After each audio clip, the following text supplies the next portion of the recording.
kali ini saya diamanatkan untuk mengajar kalian analisa laporan keuangan. Oke, mungkin ini adalah pertemuan pertama kita, di mana pertemuan pertama kita hanya ulang kembali, merefresh kembali mengenai laporan keuangan. Mungkin kalian sudah tahu ya, waktu pengantar akuntansi 1, pengantar akuntansi 2, apa itu laporan keuangan ya, gunanya untuk apa. Nah, ini kita bisa lihat gunanya untuk melihat kondisi keuangan perusahaan, untuk mengetahui kesehatan perusahaan, untuk melihat perkembangan ya, seperti itu. Dan pihak-pihak mana saja sih yang membutuhkan laporan keuangan itu ya? Itu ya pasti ada pemilik perusahaan ya, pemilik perusahaan sudah kita pelajari ya sebenarnya, terus manajer atau pemilik perusahaan, seperti itu. Oke. Selain tadi itu, pihak-pihak yang membutuhkan laporan keuangan adalah para investor. Nah, ini para investor inilah yang biasanya sering menggunakan analisa laporan keuangan untuk mengetahui bagaimana perusahaan itu baik kalau tidak, mana dia menggunakan laporan-laporan keuangan, investor maupun kreditor ya. Dan sudah tahu misalnya bank ingin memberikan pinjaman, berarti yang dia butuhkan adalah laporan keuangan yang dia baca, kira-kira layak tidak untuk diberikan. Oke, ini juga sama tadi, refresh mengenai pengertian laporan keuangan ya. Apa itu laporan keuangan, akuntansinya bagaimana, ini mungkin ada pencatatan, penggolongan ya. Untuk itu kita belajar mengenai akuntansi, siklus akuntansi mungkin seperti itu. Oke. Nah, sekarang sifat laporan keuangan dari yang historical, dia dibuat dasar fakta dari catatan yang sudah terjadi, kemudian laporan tidak mencerminkan posisi keuangan terkini karena dia bersifat historical ya. Tuh. Kemudian prinsip-prinsip dan kebiasaan-kebiasaan dalam akuntansi juga sudah kita pelajari, yaitu harus seragam ya, untuk memudahkan pencatatan, untuk keseragaman itu harus sama. Terus ya sudah kita misalnya dianggap perusahaan itu akan berjalan terus, mungkin kita pelajari misalnya apa, masalah going concern ya. Tuh, kayak beli uang, pakai uang, ada nilai yang konstan. Oke.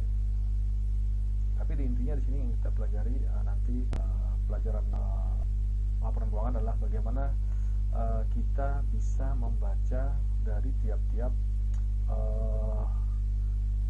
item-item atau akun-akun yang ada di dalam laporan keuangan itu ya. Karena kebanyakan dari kita udah semester 7 ini kadang-kadang bingung apa itu aktiva lancar atau current account kadang-kadang. Nah, itu di sini saya harapkan kalian itu sudah familiar dalam membaca laporan keuangan, terutama laporan keuangan yang sudah diaudit. Oke, pertama kali yang kita pakai dalam bentuk laporan keuangan untuk menganalisa adalah neraca. Ya, neraca sudah pada tahu semuanya. Itu menunjukkan kekayaan perusahaan, ya, aset, terus ada modal di situ, ada hutang ya. Sebenarnya neraca ini adalah memperlihatkan berapa sih harta kita, kekayaan kita, gitu. Oke, kita sekarang mungkin ini chart itu current asset. Inilah yang kita akan pakai nanti pada saat biar kita pakai ya untuk analisa laporan keuangan itu. Aktiva lancar terdiri dari apa aja? Nah, itu kita harus tahu. Kita harus tahu itu dilihat dari yang paling liquid. Apa tuh paling liquid? Yang paling cepat bisa dicairkan. Misalnya apa? Kas, surat berharga, piutang vessel, piutang dagang. Ya, oke, itu hanya sekilas saja kita mengulang. Dan ada kalkulasi aktiva lagi, itu ada aktiva lancar, ya sudah tahu semua ya. Yang dia lancar itu yang paling itu adalah investasi jangka panjang, biasanya agak lebih lama dalam mencairkannya ya. Di saham, obligasi itu agak membutuhkan waktu dalam menjualnya ya. Jadi berdasarkan likuiditas dalam penggolongan akunnya itu. Dan aktiva tetap, tanah, gedung gitu. Oke. Ini aktiva. Kemudian juga ada namanya kita belajar pasiva ya. Itu terdiri dari hutang dan modal. Hutang pun sama, ada hutang jangka panjang, hutang jangka pendek ya.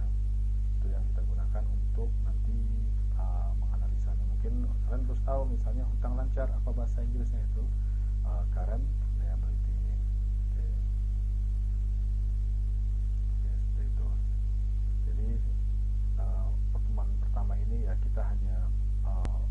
Bali, bentuk-bentuk dan akun-akun apa aja yang ada dalam laporan keuangan, di mana situ terdiri dari neraca ya nanti ya, dari laporan rugi laba itu.